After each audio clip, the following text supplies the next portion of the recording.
पूर्णिमा है, फिर सावन शुरू हो रहा है, फिर 15 अगस्त आएगी, रक्षाबंधन आएगा, कृष्ण जन्माष्टमी आएगी, गणेश चतुर्थी आएगी, ओणम होगा और आगे जाएं तो काटी बिहू है, नवरात्रि है, दुर्गा पूजा है, दशहरा है, दीपावली है, छठी मैया की पूजा है। त्योहारों का ये समय जरूरतें भी बढ़ाता है, खर्च भी बढ़ाता है।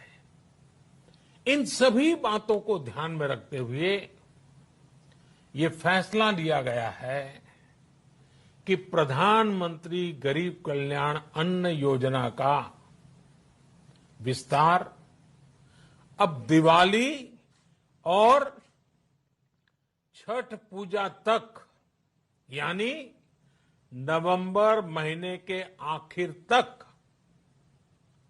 कर दिया जाएगा। अब पूरे भारत के लिए हमने एक सपना देखा है। कई राज्यों ने तो बहुत अच्छा काम भी किया है। बाकी राज्यों पर भी हम आग्रह कर रहे हैं कि इसको काम को आगे बढ़ाएं। और काम क्या है? अब पूरे भारत के लिए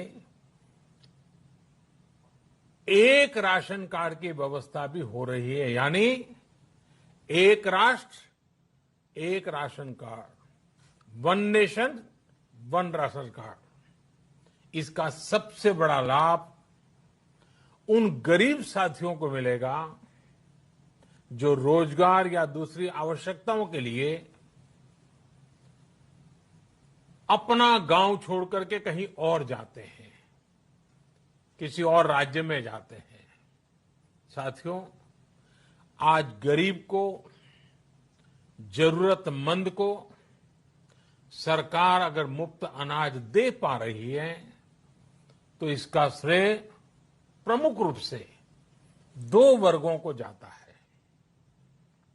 पहला, हमारे देश के मेहनती किसान, हमारे अन्नदाता, और दूसरा, हमारे देश के ईमानदार टैक्स पेयर। आपका परिश्रम, आपका समर्पण ही जिसकी वजह से देश ये मदद कर पा रहा है। आपने देश का अन्न भंडार भरा है, इसलिए आज गरीब का, श्रमिक का चूल्हा जल रहा है।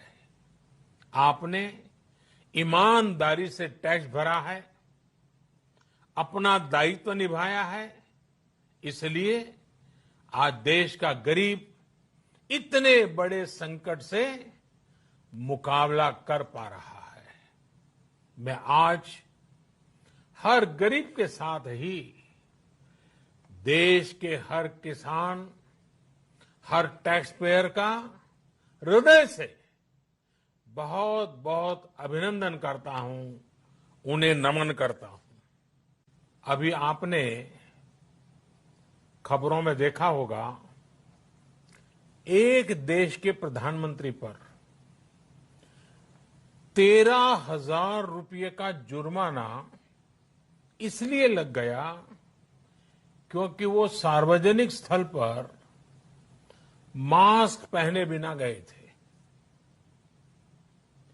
भारत में भी